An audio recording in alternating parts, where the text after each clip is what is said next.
धान पान व केरा ये हैं तीनों पानी के चेरा। तो किसान भाइयों, अपनी धान के खेत में नमी बरकरार बनाए रखें। जब आपके खेत में नमी कम होगी, क्योंकि इस समय धान जो है फुटाव के अवस्था पे है, कल्लों का विकास हो रहा है, तो जब आपके खेत में पानी की पर्याप्त नमी बनी रहेगी तो जड़ों का विकास अच्छा होगा, आपके कल्लों का फुटाव अच्छा होगा। तो नमी तो आप बरकरार बनाए रख सकते हैं, लेकिन ज़्यादातर किसान भाई अपनी धान की रोपाई के पहले संतुलित पोषक तत्वों को ध्यान नहीं देते हैं, क्योंकि हर क्षेत्र में आजकल धान की जितनी प्रजातियां हैं वो संकर प्रजातियों की रोपाई होती है।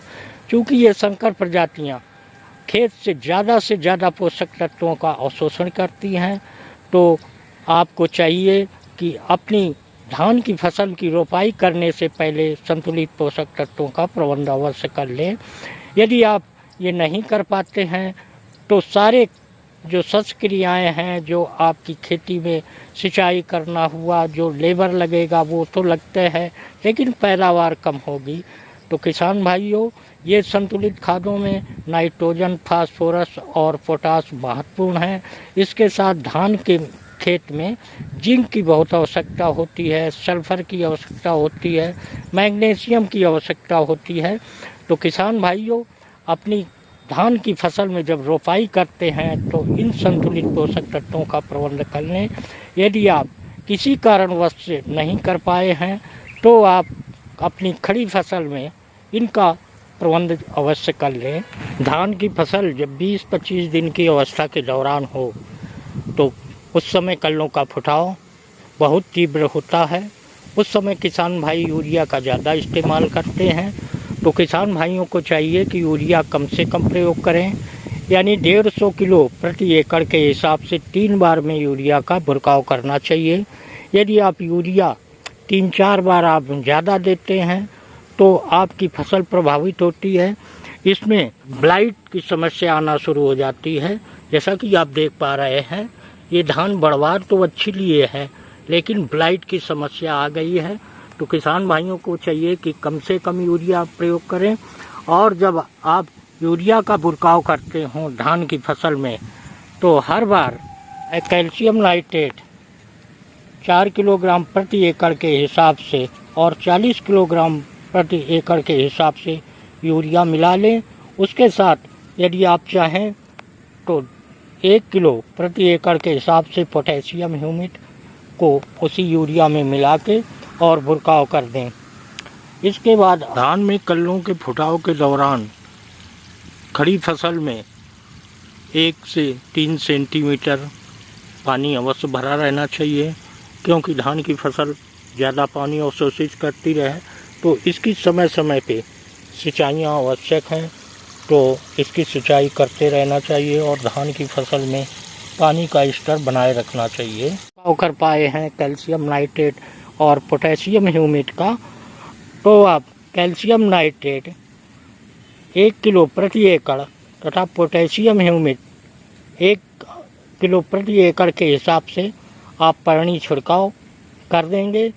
तो ये 2 बार यदि आपने परनी छिड़काव कर लिए तो आपकी फसल बेहतर से ग्रोथ करेगी और कल्लों का फुटाव बहुत अच्छा होगा।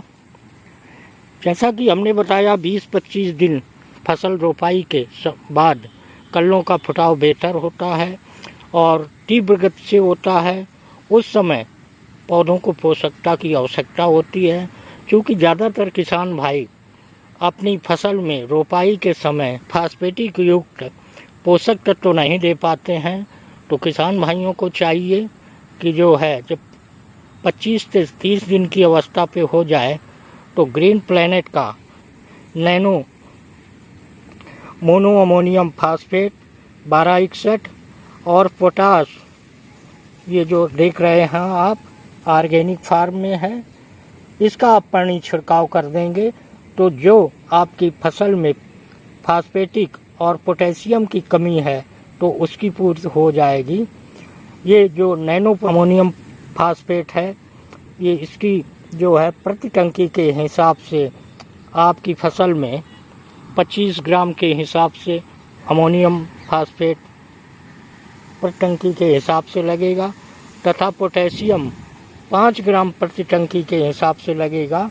तो इस तरह आप अपनी धान की खड़ी फसल में इन तत्वों का आप इस्तेमाल करेंगे। क्योंकि ये नैनो वेस्ट टेक्नोलॉजी है तो इससे आपकी फसल इसको तुरंत एब्जॉर्ब कर लेती है और कलियों का विकास अच्छा होता है और पौधा जो है धीमी गति से चलता है, जिससे फसल में जो बालें आती हैं वो सुडौल होती हैं और लंबी होती हैं। तो किसान भाई इस तरह आप जो है अपनी खड़ी फसल में कैल्शियम नाइट्रेट, पोटेशियम ह्यूमेट का बुरकाव अवश्य करें।